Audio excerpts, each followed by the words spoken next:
Hello, everybody. Welcome back to the debrief. A poor start to the debrief. Apologies. The technology on the One Leeds Fan Channel today has been absolutely nuts, and yeah, just one of those days when it comes to the channel. I've had streams set up for this, and they've been deleted, then they've been back on, and been deleted again. Then I've linked Gabe the wrong one. Then I've linked Oscar the wrong one. It's been chaotic. Thank God, lads, we didn't go live on the other stream because I don't know where that was going. I have no idea where that was going. But to start off with, how you both doing? All good? All good, mate. All good. Feeling all right, to be fair, ahead of Saturday, ish. You know what I mean? It's one of those. But yeah, no, all good, mate. All good. Just one of those, isn't it? It's typical Leeds. Big week. We just got to deliver, haven't we? Yeah. You're the best, Oscar. Every time Connor's like, so personally, Oscar, how are you today? Oscar's like, yeah, I'm doing okay. Well, Leeds didn't look very good last week. Personally, I'm doing okay, though, mate. People don't want to know about my personal life. It is I do, Oscar. I want to know everything about Southport, mate. What's going on? Your Merseyside Not much, score. really, mate. It's it's some nice bits, some bad bits. There's a plant growing there near the window as well. I'm surprised, given the state of the weather over there, it's able to grow. But you've done well. I need a good plant, a real good plant, like a big plant. But they're so expensive, aren't they, Oscar? Those big old plants are about £100. Well, not the ones you get from Southport, mate. The Oscar's just in someone's garden, yanking up plants and bringing it back. Oh, come on, Gabe. That's just offensive, that, mate. That's just bang out of order, that, mate. Bang out of order, mate. Bang out of order, that, mate. I always get this name wrong. Sripper says, evening all, hi mate, how's it going? Jan says, hi you all. There's getting a real little community in here as well, that everybody just comes into. I don't even think they want to like watch my videos. They just come in to talk to each other. So it's Sam's always holding me to account, always late. There we go. Another little bit that I've been up to, Oscar. I've started a football manager save with Bolton Wanderers. What are your thoughts on that?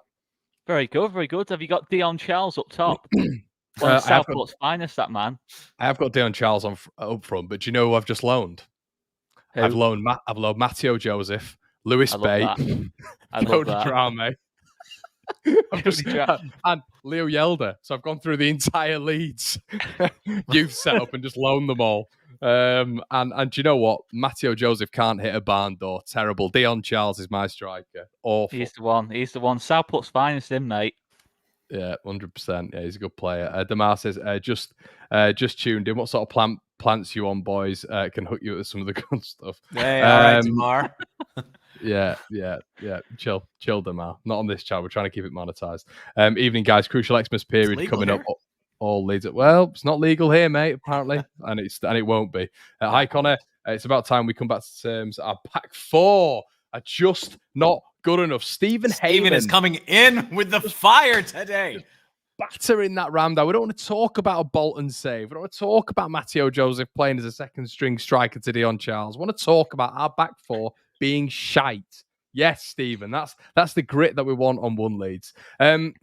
Oscar, I'm going to come to you. Ipswich this weekend, mate. I'm actually going. Shout out to Joe, who's got me a ticket. Unbelievable. Connor's actually making it out of his flat and to Leeds. The armchair fan is going to Ellen Road. So yeah, mate. Leading up to the game, anyway. How are you feeling? Are you feeling a little bit apprehensive? There's been a couple of Ipswich fans commenting on my videos saying, Connor, we're not nervous whatsoever. It's going to be more pressure on you lot. It doesn't even matter if you guys win, to be honest with you, and we'll still be way ahead. And I've just sort of left the comments there, really. I can't really say anything back to them. Yeah, I mean, there's two ways of looking at it, really. I think the game suits us better because I think Ipswich will come out against us. They will, be high pressing. They will be a lot more expansive than what I think Coventry and, Sunderland are being. I think those kind of games where it almost feels like the games where we have more of the pull, we struggle in because the slower tempo. You can't get Ruster and Somerville on the half turn, and at the back four straight away, like we like to do. We do like to get that first time ball into them too and just see what they can do. But obviously against Coventry, it was really, really difficult to do that. The few times we were able to do that, we created chances. But I think we've seen this season that Yeah, when we went to Leicester, when we went to Ipswich themselves, the game was open. They went at us. They tried to press us. We tried to press them, and it turned into a basketball game really. And I can see the same thing happen. I know Gabe loves that phrase. Loves it when I say that. I can see it being open again. This one, I can see both teams scoring. But I do kind of fancy us. Low key, I do fancy us in this game. Just to have the better of it. I think we've got enough. I still think Rutter, Somerville, against a team that's a bit more expansive, a bit more space to play in. Amper doing those situations as well, I think, is better. Kamara. I've kind of got a bit of confidence going into this game in a weird kind of way, but it's absolute must win. There's no question about that now. It is a must win, this one. We have to start clawing that gap back. Is it Oscar? Yeah. Are you it has to be. I think obviously a lot of people are talking about this Leicester game that Ipswich are playing afterwards, but we've got to focus. This is our chance directly to get at Ipswich, and we've got to take it. Even psychologically, if we can beat Ipswich psychologically to them, we've beaten them twice, and it does make a little bit of a difference. I think if we don't win that on Saturday, I think Ipswich is suddenly thinking that they can sort of close it up then at that point. But they'll be thinking, you can say it's arrogant, ignorant, whatever you want to apply to it, Gabe. But they're going to be looking at that. They beat us at the weekend, and we're not looking at this and saying that's going to happen, of course. But they'll be looking at that and thinking, job done. I mean, I don't think that anybody at the club looks at this as a must win. I've sort of come around to the idea that I think that Farke will probably be happy in a playoff position. I think you should try to play for one of the top 2 automatic promotion spots. Regardless of my feelings about fan superstitions aside, obviously it's better to get automatically promoted than to have to go into a playoff. I just don't think that Farke and maybe even the club right now sees it that way. So in that sense, I don't think we can call it a must win. I think that when we get to the halfway line of the season, Farke is going to say, look, we went down. He's going to have all the kind of reasons set up. We're in strong position to go to a playoff and win. And I just think that's the standard that he's setting. And I don't necessarily think it's a wrong one. If he's that confident that, if you're in one of those playoff spots, we have player to player, one of the stronger sides of the division, that we should be able to win those playoff spots. And to be honest, if we can't win a playoff against teams that aren't Ipswich and Leicester, then we probably don't deserve to go up, right? So I disagree in that sense. It is still a big match. I mean, it would certainly give us a psychological edge over Ipswich if we're able to beat them twice. I think that whereas it was a open, sort of bit of a sloppy game the first time we played them, I don't expect it to be quite as open this time. I think that we've shown over the course of the season that if you play open with us, we can beat anybody in the division. But if you restrict the flow from the wide positions, especially from those fullbacks, and try to make us play through a congested center, we're quite easy to nullify. And that we don't have the level of finishing prowess, I guess, to win a match on limited chances. So I think, maybe they'll play the way they always play. I don't know, but I expect them to play some kind of protracted version of what we saw. And I think that they'll know that they can't give up the same number of goals against Leeds and expect to win.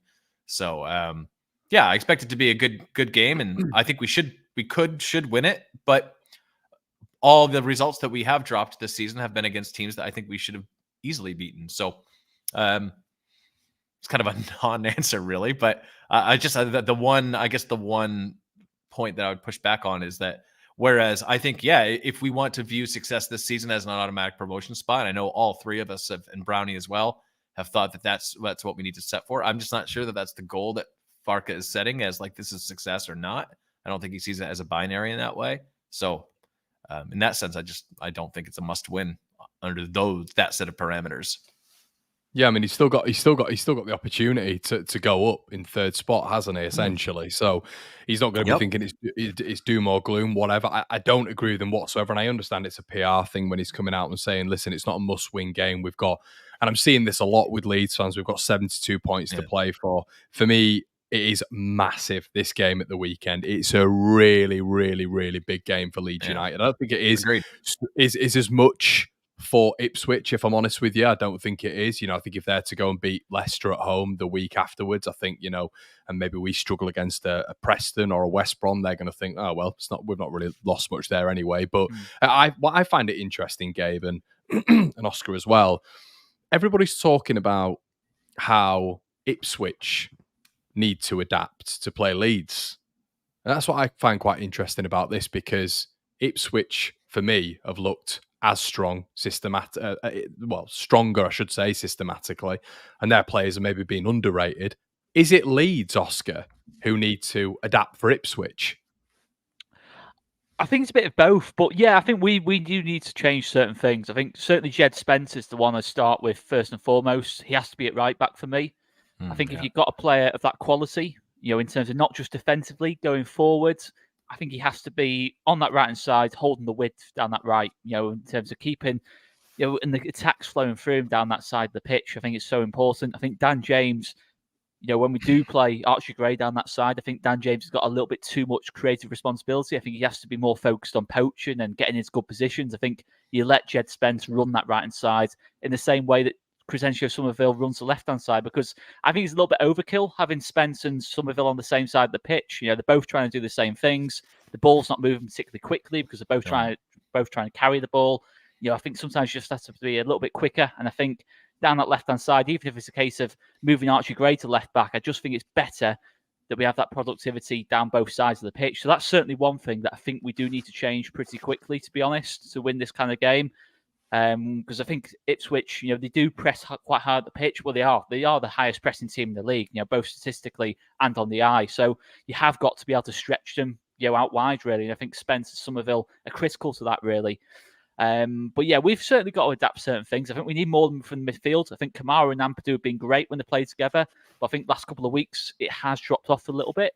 Even Rodon and Pascal to an extent, it's dropped off a little bit last couple of weeks as well. So we definitely need, from the individuals, not so much a tactical thing. We need the individuals to be at it, like against Leicester. Kamara 10 out of 10, Rodon was a 10 out of 10, Pascal was outstanding in that game, Ampadu was outstanding in that game. We're going to need something similar.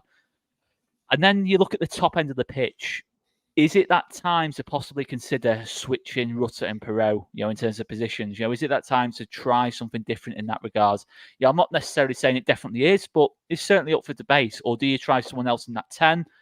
Whatever it is, last couple of weeks, there's no denying it has dropped off from that point of view. I think Rutter and Perot as a partnership for sort of 5 or 6 games, it was flourishing, but I think last few weeks it has dropped off a little bit. I think the opposition has got wiser to their movements. I think we've already said on this, they're both effectively 9.5s, aren't they? They're not number 10s and they're not number 9s. So do you try and give one a more defined role where he's playing more off the shoulder of the centre-back and play the other deeper? Or do you try something, or do you try someone else up top? There's lots of different things to consider.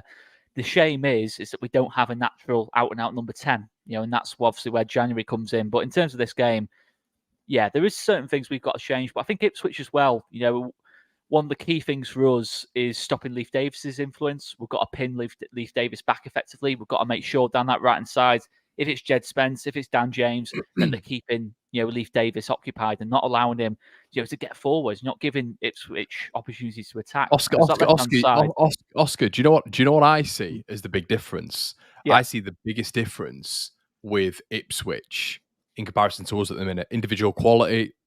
Okay, yeah, we win that battle. Although I will say this, and I do think this after watching Ipswich a couple of times, I think a lot of their players are underrated. And yeah, definitely. I mean, transfer value, 100%. 99% of the time means that you've got a better player, but there is that 1%. I think at the minute, Ipswich's data model has put them in a very, very good position. I think they've got a lot of good quality players on the ball. Connor Chaplin, Nathan Broadhead, Wes Burns, Leif Davis. They've got them littered throughout the side. First up front, by the way. Very, very underrated centre forwards. Luongo and Morsey, who McKenna's managed to revitalise. The point is, Oscar, they move the ball quicker. And I don't know what it is with us at the minute, but it's pedestrian. And I think it's very, very easy to organise a framework and a structure against a team who take too long and are passive in possession. I think that's the issue at the minute. I think I've got the a quick answer to start. it is obvious. I think I disagree with Oscar on one point that because I agree with what he said in the individualistic assessment of the players. But ultimately, the deploying of players in certain positions is a tactical decision. So if you play Dan James against teams that like to sit in a mid to low block, and know that the whole game is to press up on the fullback so they can't have a clean delivery down the line, and don't give a lot of pockets of space for a guy like Dan James to run into. That's a tactical choice. Ultimately, it's ultimately a tactical decision to decide, okay, we're not going to try to attack down the right. We're going to try to attack down the left with a guy who's not a natural left footer, which is, again, to put Jed Spence on the left instead of the right, which Oscar quite rightly said you shouldn't do. I think the biggest difference between how we're being played now and how we're being played before is the teams that have sunk back to play a low block and let us possess the ball around the box have been punished because we've generated enough chances on them. We don't struggle. Everyone keeps saying we struggle against a low block. We don't. We struggle against a mid block with a mid block high press. That's what we struggle against because it lets us have the ball in inconsequential areas. Rodon's playing it back to Strauch. Strauch's playing it back to Melia. Melia is playing it back to Strauch. And then they're trying to play wide, and then those guys are getting pinched right out of possession. The ball goes back. And the wrinkle that they've done, every single manager so far has done, and I don't understand why we're persisting with trying to play through the middle. They've just man-marked Kamara and Ampadu out of receiving the ball in the center of the midfield. They're making them go all the way back, and honestly, that's where the ball just gets pinged around slowly. And when it comes they're double up in a lot on Somerville as well. Somerville's getting nullified. Yeah, and they're doing the same with Jorginho and Pirro. They're not necessarily doubling up, but they're man marking them really tight and physically. So, and there's because we're not getting like a big switch and we're not getting a long diagonal. There's nothing shifting the defense to off of those players. So we're basically trying to force the ball down the middle or out via the flanks to guys that aren't, on all things being equally, comfortable with the ball at their feet in those areas. And to Oscar and Connor, your point that you made earlier, if you switch those two fullbacks, I'm not necessarily sure how Archie Gray is going to do at left back, but I do know that I would rather Jed Spence does look okay, but he's looked okay when he's pinched inside. He hasn't necessarily been unlocked because what he is a right back bombing down the touchline. So I do think that I'm a little bit concerned about getting an outcome we want from this match if we persist with the same selection and play the same way. And I don't want anyone to misinterpret this. I'm not saying that Dan James should be permanently dropped from the team. It depends on how Ipswich plays. If they play wide open, then I think that's probably a game for Dan James because there are going to be opportunities and open pockets of space. And that's what he needs to be successful. If they do what other teams have done, which has come out in a kind of just a firm mid block and are quite happy, let Leeds have the ball for 60% of the possession, so long as it's in their own half of the field, then we're going to be okay. Then I think that's a match for Willie Nanto. I think you need to have a guy and you need to have a strategy where you're playing those diagonals. It doesn't seem that overly complex to me. And I'm not necessarily sure. I mean, obviously, Farke's not an idiot. He's smarter about football than I or anybody else who's identified this. I agree. I'm not sure why he's not making the change. Dan James in the game that's open, it's the pace element. It's the fact that he can drop, that Ipswich back line deeper, Leif Davis deeper. But I think Ipswich will come out against us. I can't see them playing any other way. I think Kieran they won't change. They're not going to change. I can't see it. It's like Oscar. It's like us under Bielsa. Yeah. McKenna's got such a strategic way of playing that to negate that and just go to a low block. I know we keep talking about blocks here, but to go against a low block, which you've seen as a successful pattern against Leeds United, or a mid block, as Gabe was saying in the last couple of games, that you take it. Make no bones about it. I'm seeing a lot of sort of nuances here that Ipswich are going to come for a point. Or they're going to get out of here lucky to not get off. Ipswich are going to come to Ellen Road for all 3 points, which I completely agree with you, Gabe. I think Gabe makes a really good point in terms of, in terms of Dan James and that pace on that transition. The thing is, what we've seen a lot of with Leeds, especially in the last couple of weeks, and something that we do need to talk about, is the complete lack of composure, the complete lack of ruthlessness in front of goal. If we're getting these chances against Ipswich, we need to do what we did at Portman Road, which was put 60% of them in the back of the net. And I think that's going to be the difference between the two teams for me. I think it could potentially be a high-scoring game, this one in particular. And I think, you are going to see Ipswich score. You're going to see Leeds score. And it's about, it is just going to be about which team, in my opinion, is more ruthless on the day. Yeah, absolutely. And I think what we've seen, 4 of the last 6 games, we've had more than 60% of the ball. We've had way more than 60% of the ball. And I wouldn't even say, I think there's this thing that we're massively a possession-based pedestrian team. We have been last few weeks, but I think it's more down to how the opposition have set up against us. As Gabe said, we're having a lot of the ball, but it's between Rodon and Pascal, or Rodon to Glenn Kamara, Kamara back to Joe Rodon, because there's no space to play into. And when we do get the ball into Somerville and Rutter, there's no space to drive into for Somerville and Rutter. They're going to lose the ball because them parts of the pitch are just so congested. Because especially Rutter, he likes to drop really deep to get on the ball. Somerville will run in behind a little bit more, but it's really difficult to stretch the pitch. That obviously, with the way the teams are setting up against us, and it is making us, obviously we're dominating possession stats and things like that, but not in the right kind of ways. We're very much a team. When we went to Portman Road, I think we had about 40% of the ball. We were just so ruthless in that game. We could move the ball quickly in between that front four because Ipswich committed that many people forward. And you saw a similar thing at Leicester. Similar-ish thing at Blackburn, to be honest. In terms of the goals we got in that game, we're on the transition. I think we're probably in transition. I think we're the best team in the league in terms of going forwards. When there's space to play into, Rutter and Somerville kill teams, to be honest with you. When there's a little bit less space to play into, you're starting to see more mistakes being made. Perot missing chances, Rutter snatching at chances. Dan James obviously missed that late one against Coventry that really, in the form he's in, you'd expect him to take. So that's definitely part of it as well on the individual level. I think got to be a lot more clinical in front of goal. But I do think Ipswich is going to suit us a bit better. But obviously with that, it might suit us better going forward, but defensively, we're going to be more tested. That back four has got to be on it. Whatever that back four is, it's got to be on it. Rodon and Pascal have got to be at the top.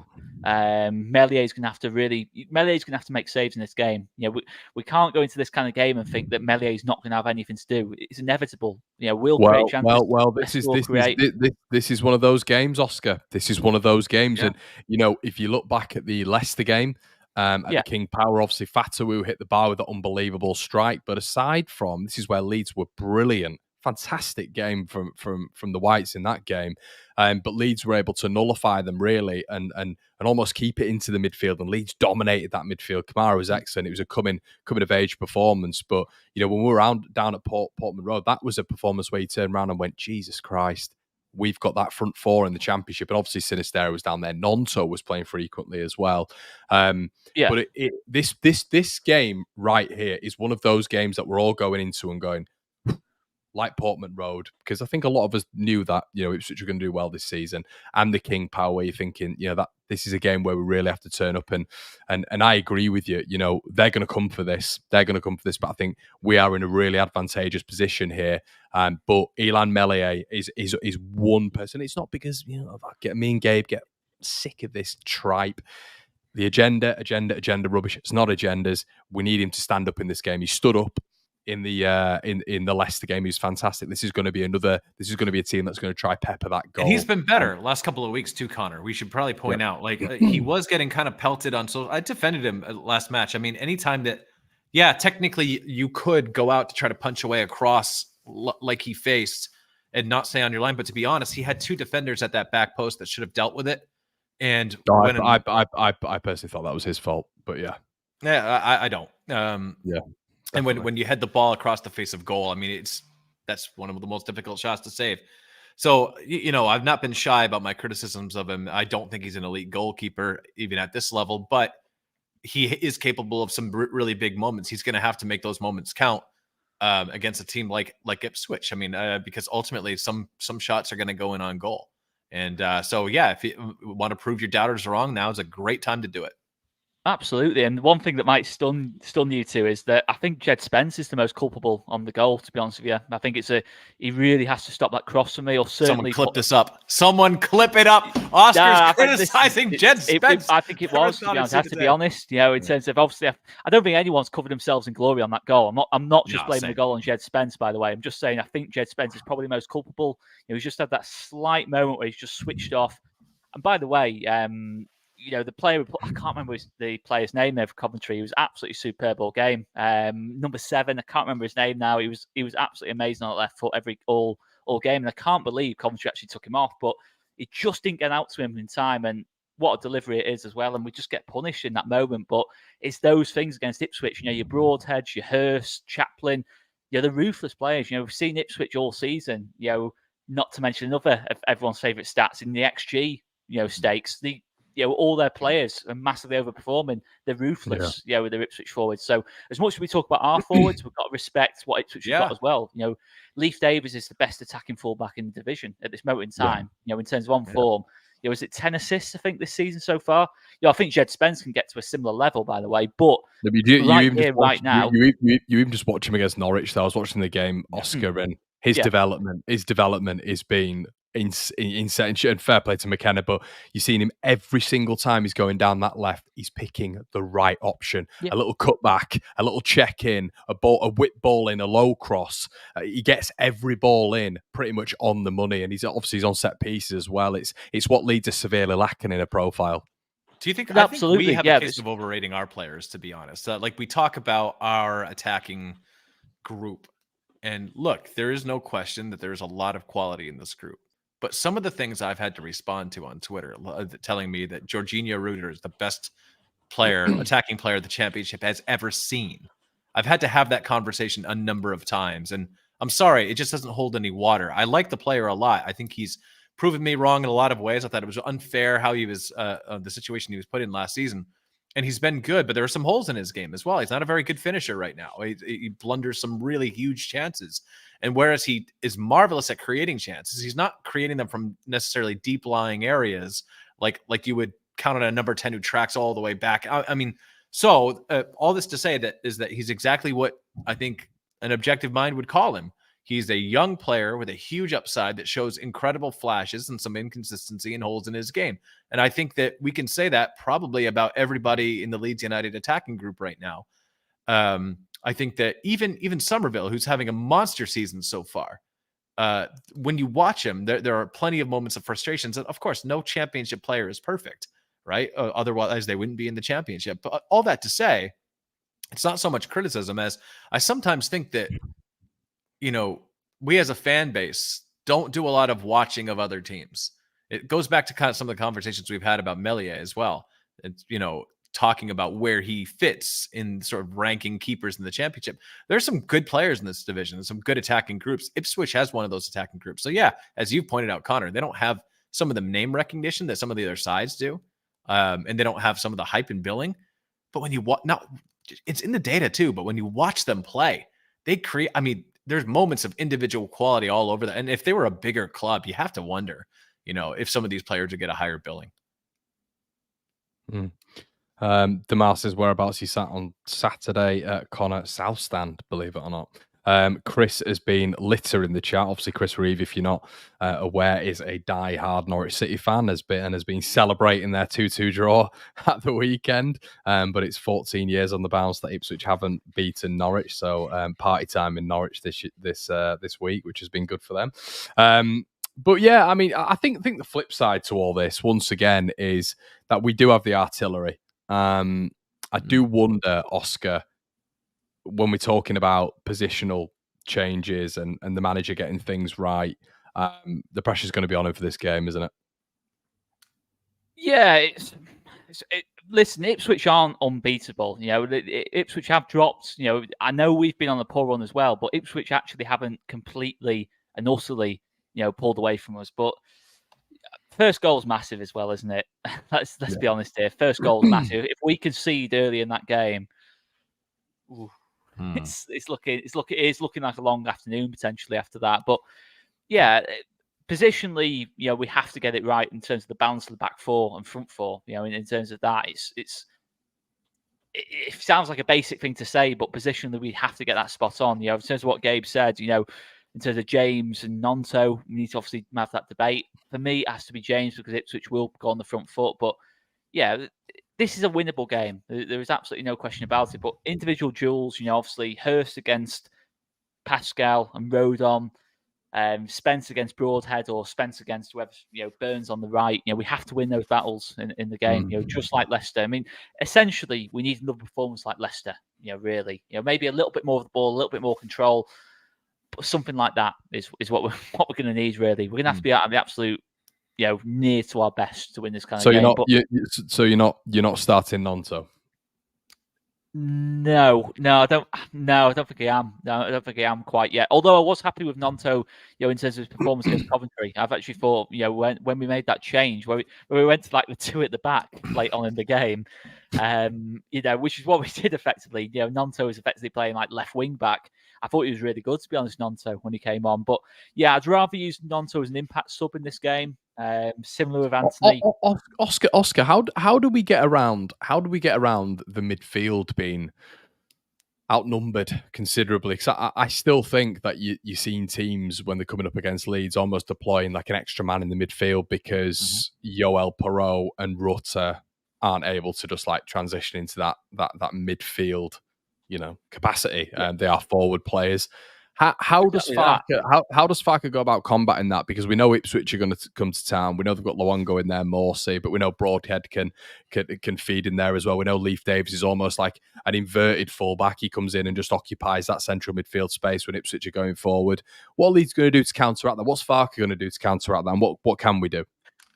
Well, there's a few potential options. I think ideally you'd want like a natural number 10 in there who's going to, drop in, alongside Kamara and Ampadu when he needs to and pull the strings. But we haven't got that profile of player at this moment in time. And I think that's what is probably holding us off, the top two the most at the minute, not having that kind of profile on the squad. I think Perot and Rutter are forwards. As you said, the forward players, they think like forwards. They don't think like midfielders. That's not a criticism of the two, by the way. It's not a criticism at all. It's the way that, it's the way they've been coached probably their whole career is to think goals, assists, creativity, not trying to control the football match through the middle of the pitch and try and string passes together, and rotate with your midfield. That's not really, the types of players they are. And what I think we shouldn't do is try and make them that type of player, because I think it takes away from what they're good at, which is essentially, getting goals, getting assists and things like that. So the option is, do you put Archie Gray into midfield perhaps, but then who goes to left back? Do you try possibly, inverting Archie Gray into midfield like as an inverted fullback, because that's something you can definitely do. Do you try it with Jed Spence? I think we might need to try something in that midfield, because Morsey and Luogno, super experienced players at this level. I'm not saying they're the absolute top centre midfielders in this league, because they're not, but they're not. They're experienced in these types of games. Sam Morsey, we saw how many times at Wigan, when he came to Leeds, he put in a really good performance. He's nullified people like Pablo, people like Click. He's got a decent little record there, to be fair. Sam Morsey and Luogno as well for Sheffield Wednesday in the past, has been, really good at this level, and they're both having really good seasons. So, I think essentially a lot of their performance comes from the fact that they're very well supported in that midfield. And even the centre backs for, Ipswich, Wolfenden, Clark, they push very high up the pitch with the press. At times, they're almost ahead of Morsey and Luogno.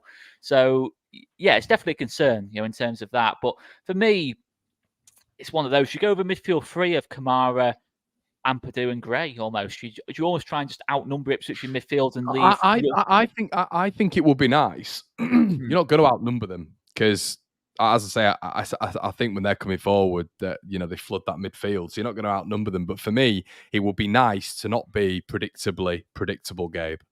It's never going to happen. I mean, I'm with Oscar. I'm with you. I would love to see a 4-3-3.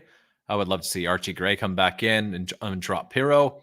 And I'd love to see Gruev playing that left back spot with Jed Spence as the right back, because we don't have a left back right now, and so it'd be easy to say, oh well. I mean, who would have thought that the offensive linchpin for us was going to be Sam Byram? Food for thought, but it's not going to happen. Farke's not going to drop his system. He's not going to go to a 4-3-3, and he's probably not going to make any changes. He may introduce like Willie Gnonto into a match like this. Who knows? Again, I think this is a good match for Dan James if Ipswich play the way we expect them to play. the way they probably will play is open. But ultimately, I think that Farke's, and you can hear it when he's given his interviews, is that, well, we had the chances there. We should have won. We were unlucky. The referee made some bad decisions, and ultimately we were the better side. I mean, that's been consistently throughout. So I don't think he sees anything wrong with what's happening on the pitch. I think the only thing that he sees wrong is that we were unlucky to get results, or he has, without directly criticizing individuals, he said the players need to be better, which fine. I don't know. And again, we sort of regurgitate this as fans. I don't know how you're going to be better as Ethan Ampadu and Glenn Kamara when you're getting flooded out of the midfield. So you're playing a double pivot against three. So they're withdrawing the striker. They're just not pressing the center halves. And they're just literally having the striker wait with 2 or 3 midfielders and forcing you to go out wide and then recovering. I mean, that's what every side is doing. I just don't. We can talk about hypothetical anecdotes all day, but I think what's going to happen is we're going to see exactly what we're seeing, and Mark is just going to ask them to play a little bit faster. And I think it's ultimately going to be what we've had. It's going to be the exact same team, isn't it? Let's hope Crescencio Somerville produces a moment of magic, which a lot of times he has. That is what we're doing. Let's be very clear. That's what's happening.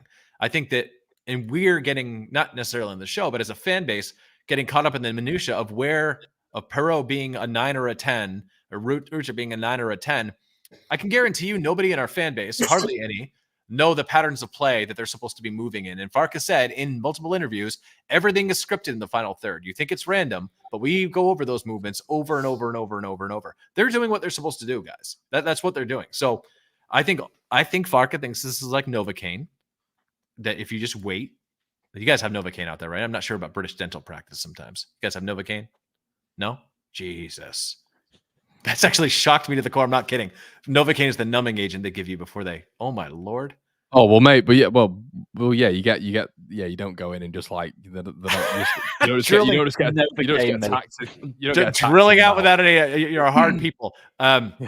Listen, I'm seeing in the comments. I'm not Farke out, right? I'm not. I'm just saying that we can talk about going to a 4-3-3, about switch. He's not going to play Peru as a 9.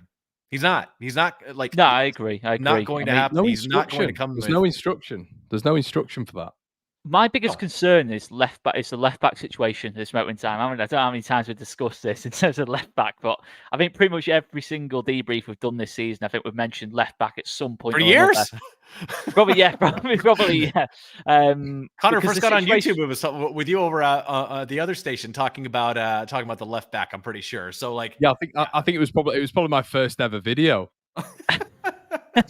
Leeds need a natural left back. Yeah. Bring back Ian Hart. I mean, the thing, you look at it though. Me calling for Charlie Taylor back in 2017. Yeah. But you look at it though, in terms of Ipswich, we know what they're going to do. They're going to try and nullify Crescencio Somerville when we have possession and Jorginho Rutter. That is going to leave a lot of space down that left-hand side. You know, if it's Jed Spence, if it's Archie Gray, but we haven't got a left footer there to make the most of the width on that side of the pitch. And it is becoming a problem. You know, Sam Byram, also not left-footed, but he's a lot more natural at doing that because he's played left back for a number of years now. Yeah. You know, he's probably a lot more games at left back than he has right back, to be honest, since he left West Ham and Leeds. So it's certainly a concern. And to be honest with you, if I was thinking of anything, it's to try and get a left footer on that left-hand side. You know, even if it's Pascal or something. It does feel important to me now that we can't have Pascal back at left back. I'm thinking out loud. I'm thining out loud. Yeah, Oscar, Oscar, probably the one that we're looking at, and one who could slot in there, who's played international football. There is Gruev, but he doesn't seem the maybe. He doesn't seem the most mobile. That's the thing. We're talking about Pascal. We're talking about players like this, but who would be a mobile left back? It's like, you can get on you can open up your body and use your left foot, but you've got to be able to get up and down that line. Is Gruev that guy? Not in my opinion. Pascal. I think even just having the left foot there, if he just inverts into midfield, it's something. It at least adds something. It just feels that left back at the minute. Without Sam Byram there, I really like Jed Spence, as you guys know, but he's not adding anything at left back at this moment in time because he's not suited to playing there. But Oscar Byram was getting forward, and Byram was offering some real steel and commitment and strength when it comes to a collective back four. I thought he was solid at the back. Byram wasn't. he was jogging, he was running forward, and he was being a bit of a pest going forward. But let's not make any bones about it. He's not like a serial whipper of a ball in on that left hand side. He's a cuts man. He cuts back inside, plays the ball to the central midfielders, and it narrows our play. Byram's just been good this year. He's been above average, but he's not been a fully fledged left back who's been bombing up and down and getting assists left, right, and centre with his right and left foot. That's just simply not happened. What I'd say is that the way Farke uses Somerville is that Somerville effectively is our width on that side, and it's like the fullback, tucks in a little bit like Sam Byram does, and that doesn't suit Jed Spence, in terms of doing that. Jed Spence needs to be, chalk on his boots as far wide as possible, like he was at Forest, kind of thing. And that's why I think Spence needs to be doing that on the right hand side. Somerville, how narrow was Somerville against Coventry, by the way? You saw it just didn't work. We had Spence trying to play Somerville's position, and Somerville tucking in, and all of a sudden it was a lot easier. Bobby Thomas for Coventry. We know that battle went on all game in terms of between Thomas and Somerville, and he just was able to step onto Somerville and narrow out the play to him. He's got to keep it as wide as possible and get Somerville. You've got to get the best out of Somerville, haven't you? In this type of game, any game of football for Leeds United, you've got to play him as far wide as possible in the position he wants to play and let him do his thing, kind of, and build it around. I have the solution, Oscar. I have the solution. Okay. A dynamic player. Novocaine. Novocaine, which turns out does exist in the UK. I have the solution. A player that our fan base rates based on very little, but his FIFA potential score is 83, so he must be fantastic. A left-footed player, shown some trickery, some pace, and he's proper Leeds, loves to get at it. Joe Gelhardt, left back. I thought you were going to say Cooper. I was thinking, is he going along the Firpo lines here? Is he going, no. Please, can you imagine if I was like, I have the solution? It's Junior Firpo. But the only point I was making, it's a joke, by the way, fans. To Connor was that as much as I agree with what you're saying about Sam Byram, I don't think our left back needs to do loads offensively. He just needs to be comfortable, being tucked in narrow and on that left hand side. I don't think it's a lot of requirement for a left back this season. Can we just sign a left back Bamford in January? For left back. That's the overall. I just don't want to discuss. We don't have a fully fit left-footed. It's literally like Groundhog Day. I wake up every single day in this Leeds United world, and I feel like I'm in that Bill Murray movie, hearing the same stupid song on the radio, and the radio is, "Won't we sign a little left back for Leeds United?" It's terrible. Good. I think that Andy once again, mate, not a left back. We go over just signed from Lugano. I think Lugano in the Swiss league as a left winger. Let's not. Can we just be real on Alioski? You've triggered Connor. I don't want to be disrespectful to him. He played the part in the promotion, etc., etc. Alioski only played at left back because he wasn't performing on the wing. Guys, he didn't get moved to left back. No, let's just be honest though. He didn't get moved to left back because Marcelo Bielsa thought he was some outstanding left back. It was just to try and get more performance down that left hand side. It wasn't anything, anything deeper than that, I don't think. And this Alioski narrative is getting a little bit, not sure. You couldn't defend it. Well, come on, let's prime trolling Andy though. I appreciate it. Well done. Let's call a spade a spade. He couldn't defend anyway. He's a cult hero. Could get forward and get assists, get goals, but couldn't defend. How many times did this delivery land in the south stand or the Kop as well? You know what I mean? It wasn't like he was particularly great, going energetic, got into good positions, but not the most efficient player. But I will Venmo or PayPal somebody 150 quid if they do a long form video as to why Alioski leaving Leeds was the first sign of downfall and decay at the club. It's a bounty I'll offer any of our subscribers. I mean, I think it's just one of those where we all just know the importance of a left back in January. That it's coming round the corner now. It's 20th of December. January is just round the corner. It'd be absolutely beautiful if January the 1st we lined up someone to come in on the dotted line. 1st, 2nd of Jan, get them through the door, and they're straight in there and they're proven, and that would just be so un-Leeds like. But sometimes I can't get my head round people saying on the airwaves, why do we don't need a left back? It's like, it's a striker we should be going for. But let's do both. let's do a novel thing and do both. But if you have to the choose left one, back, surely it has to be left back, though, right? I mean, if you can yeah, only sign one, it does. But surely. people, but Left I don't back in know the why. 10. But I don't know why. You look at what Leif Davis does, and he's a perfect example. And it hurts us all that he's actually at Ipswich thriving. He's probably going to be in the Premier League next year, likely, and will fit in really nicely in the Premier League, by the way, with all of his attributes. But you look at how good he is for Ipswich and what he provides in terms of assists, in terms of when they go forward, how dangerous he is. I can't understand for the life of me people not thinking that fullbacks are important. Fullbacks in the modern game are massive. They're huge. And if anybody taught us that, it was Marcelo Bielsa with some, hybrid fullbacks. Imagine if you had proper ones. Yep. Daniel Farke with Max Aarons, Jamal Lewis. Yeah, we all remember that when Norwich went up, down that side of the pitch. Obviously you had Aarons and Buendia linking up. Buendia would drop in a bit more narrow, a bit more like a wide 10. Aarons goes on the overlap. Lewis, a little bit more, withdrawn, doesn't really push forward as much. And then Onel Hernandez, held the lid from that side. And you saw it, we don't. What I'd say is that the left back, it'd be ideally they'd be good going forward, but we just need someone who's just comfortable, just holding the lid for, inverting and just comfortable on the left hand side. We look at Jed Spence, Archie Gray. I'm already kind of, I really like Archie Gray. You guys all know that, but we're asking a lot of him if he's going to move to left back to try and accommodate Spence at right back. I would do that personally. I would do that. It's actually a joke. A lot there. It's a joke. It's a joke, in my opinion. Yeah, it's too much. It's. But we were saying at the start of the season, even in central midfield, let's bed him in Alex Scott style from last season. And if he has a decent season, he has a decent season. But let's rotate him. To ask him to play two positions and not to give him any rest whatsoever, and for fans even like me to be calling from at left back so we can put Spence right back, it's an actual joke. And this is the problem. This is a whole problem at the minute.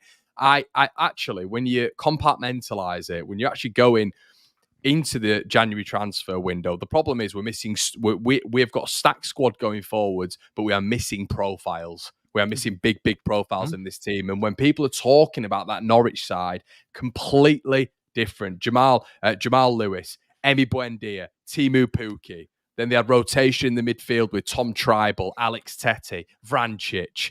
They had Connor. By the way, Farke was getting better. Like, listen, I now feel like I have to asterisk any even mild criticism of Daniel Farke by saying I don't want him out.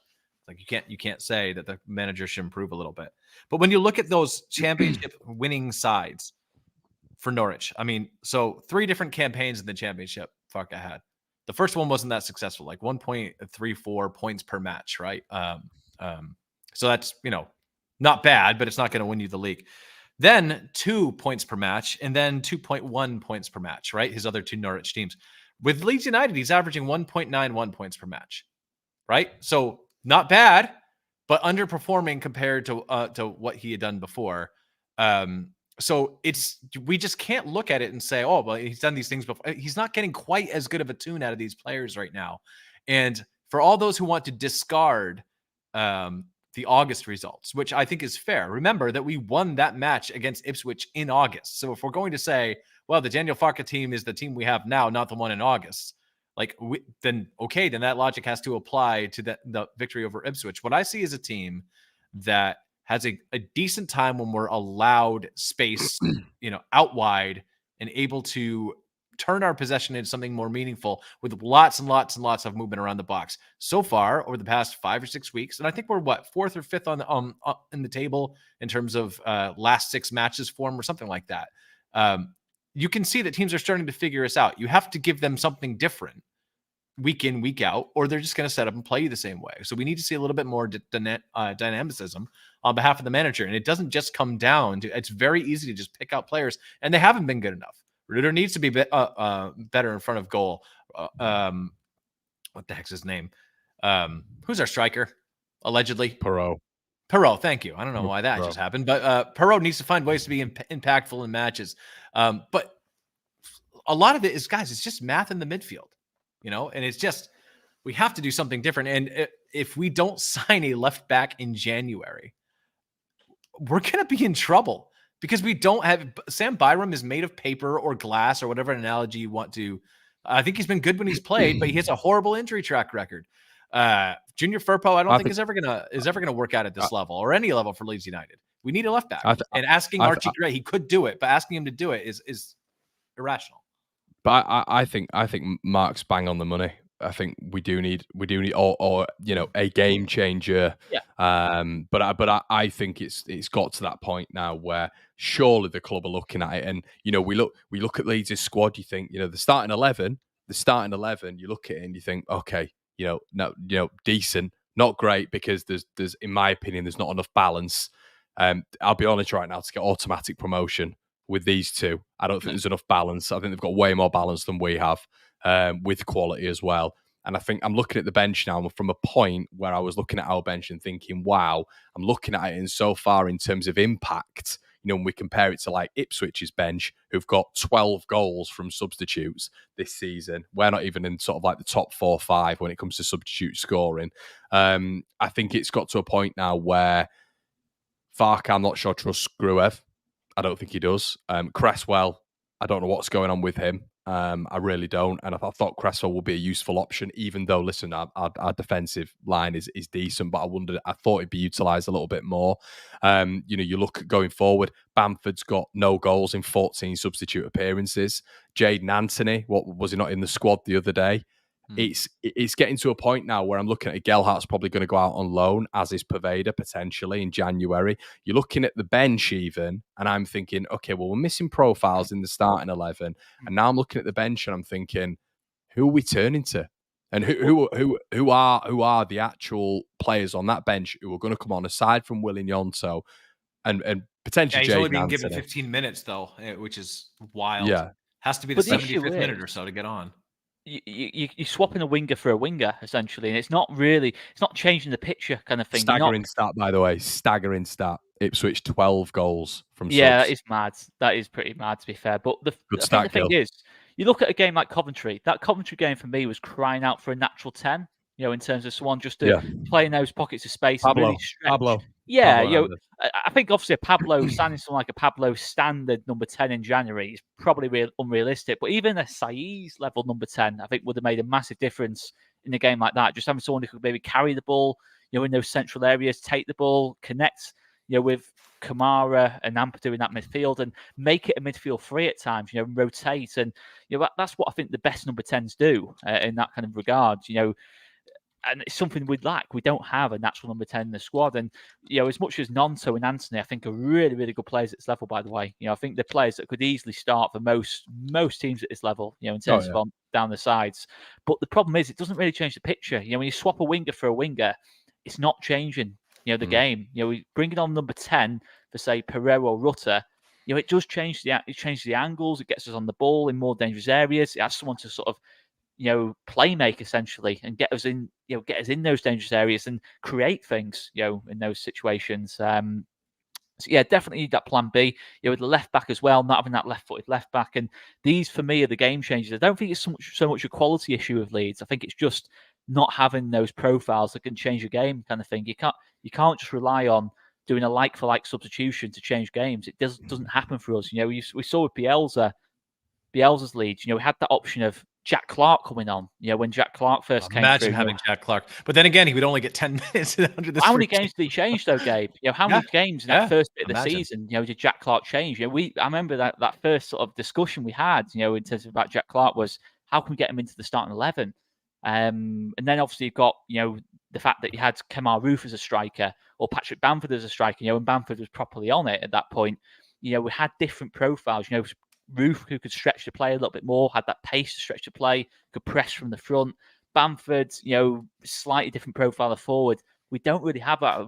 When we make substitutions, a forward that scores no goals. But when we make unique profile, it's always like for like kind of thing. We don't have like completely, we don't have like, say, a target man in the box. If we want to try and swing crosses into the box, to try and break down a low block or break down a mid block, we don't have that at this moment in time. So I think the left back and the 10.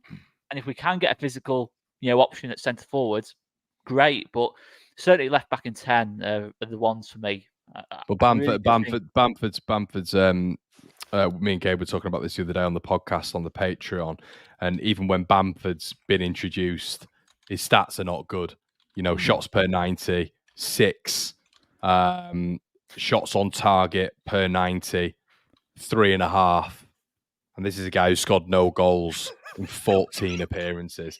Like that is staggeringly bad. And It's one of the worst. But we'll remember that. But we'll remember that in the Premier League. Remember that in the Premier League with the big chances missed. And listen, you can go up, but you can go all the way down. You know, this is FootMob's stats, by the way, which are really easily accessible and are very, very good. You know, they do something called goals prevented.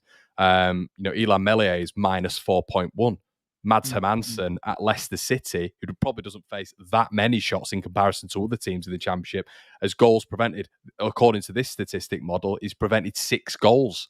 Yeah, you know, he's so one this of the best keepers in half a season is crazy. Yeah, it's 12 goals in a season, which is mad. That's, how many extra points is that? So, yeah, in terms of Bamford, what I'd say is, and pretty obviously, the bigger concern for me with Bamford is he's not getting the chances anymore. You know, in terms of when he was having the big chances missed, it was at least, you know, he's getting into the right positions. I think now we're not even sort of getting that from Bamford at this moment in time. Perot as well, to an extent, you know, I think that's dropped off from him in that regard last couple of weeks in terms of getting into goal-scoring positions. You know, aside from that penalty against Middlesbrough, not getting into those right situations. You know, it doesn't concern me as much. Well, listen, you want your strikers to be prolific, but, you know, you look at in the Premier League alone, you know, who's always top of the big chances missed? Erling Haaland is always near the top of it. You know, it's not doesn't necessarily mean he's a poor player. The big concern is also happened to score. Yeah, no. But what I'm saying is a lot. I'm more concerned about Bamford not getting into the right positions. You know, right. that's what I'm saying. You know, in terms of, you know, the pressing isn't really there, the hold up play is not really there. And Oscar, I did a video earlier on. Go check it out if you haven't, everybody. But it's about, you know, players who are at the end of their deals as well. And we're still in this regeneration process when it comes to Leeds United. You know, Cooper's getting to the end of it. Shackleton's getting to the end of it. Luke Aylin's getting to the end of it. Stuart Dallas is getting to the end of it.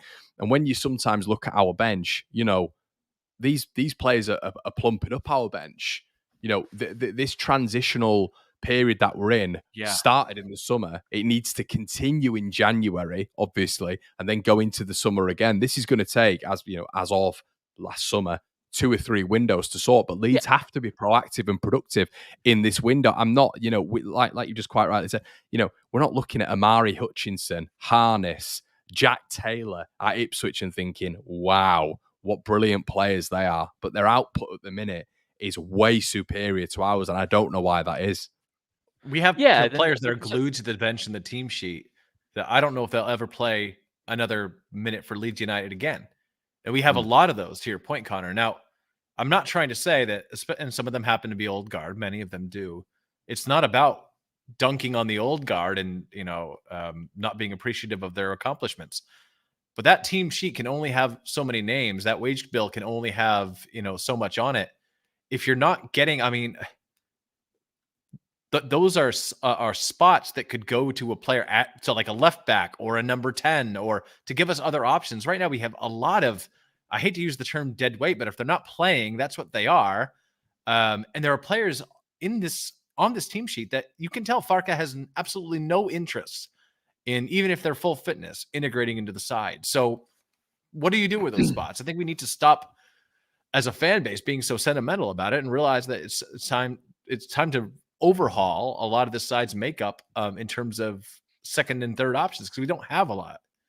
Well, let's move on to the game's predictions. Then we're approaching an hour now, and I want to cap it at that. Oscar, we'll go to you first, mate. 2-1 Leeds. 2-1 Leeds. Ooh, you sexy bastard, Oscar. I know you love that. You love that. 3-3 draw. Oh, Jesus! So that is my prediction. Is that 13 goals in 2 games between Ipswich and Leeds? That's insanity. Yeah, it looks like Chris Kingy's gone 6-0 Ipswich. Jesus, is it that bad? 4-3 says Gil again. 3-1 Ipswich. 3-1 Ipswich again. 1-1 really? Lee Crisp says. Imagine Lee 0-0. Imagine 3-1 Leeds. I'll say you're cynical, Leeds. Connor. Look at some of these score. Yeah, I know. Crazy. You've influenced them. They were all happy-go-lucky folks before they got into this. No, that's right. Gaslight Connor time, is it? Okay, right. I'll go happy for Christmas. I'll go for a No. I'll tell you how it's going to go. It's going to go. Ipswich are going to start quickly and go 1-0 up. Leeds are going to equalise. Ipswich are going to then go 2-1 up. And then Leeds are going to equalise Jesse Marsh style with 5 minutes to go. And I don't think that's going to be quite enough to convince me that we're going to get top 2. But still. You've gone the Desmond. Desmond 2-2. Daniel Farke is he going to wear the Marsh jeans and do the gyrating? Yes, great goal. We come back to Ipswich. They will not beat me. Not at Norwich or Leeds. Is that a Borat character? Is that Daniel Farke? No, my name is Borat. I like you. You like my sister. That was actually quite good. It's different, mate. Watch too many Colin's films. good on his accents, to be fair. Yeah, me and Oscar were going to Barnsley one time, and I think the entire way back, I was just doing accents in his ear. Yeah, it was. Honestly, the whole train ride back. Yeah, it was. Why were you going to Barnsley?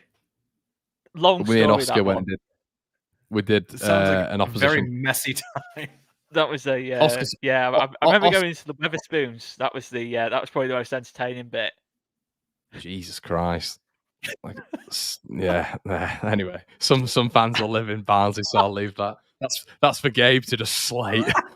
Yeah, that's right. 5,000 miles. I never have to deal with the consequences of insulting everyone's hometown. Yeah, Lucas, we don't need an impressionist. We've got a guy on here who sounds just like him. Yeah, there we go. I'm not going to respond to these brainless taunts by Neanderthals. Yeah, that's right. By this pleb below me on the screen right now. With his posh English accent. Yeah, never forget I am posh. Guys, we're going to leave it there. Thanks so much for stopping by. It's been a little bit later on today. Make sure you check out the video from earlier on. Me and Gabe are going live on the airwaves tomorrow on the Patreon account. We also have Generation Leeds with my old man. I wonder what Christmas delights he's going to come out with on the 21st of December. He is a bit of a Grinch, my old man, so we'll wait and see what he has to say over there as well. Guys, been an absolute pleasure, and we will see you. I don't know when when's it gonna? What date's Monday gonna be? Christmas Day. Christmas Day, we'll go for it. Oscar, are you quite into Christmas? We've had this discussion now. But I'm trying to have it in front of people massively. now. Yeah. Now I want to have this discussion in front of people. I feel like that's a disappointment. I thought you'd be jolly around Christmas. I'm all right. It's a bit over the top, isn't it? Let's be honest. Oh, dear. Right, anyway, we're leaving it at that. Yeah, we'll see you in a bit, everyone. Cheers.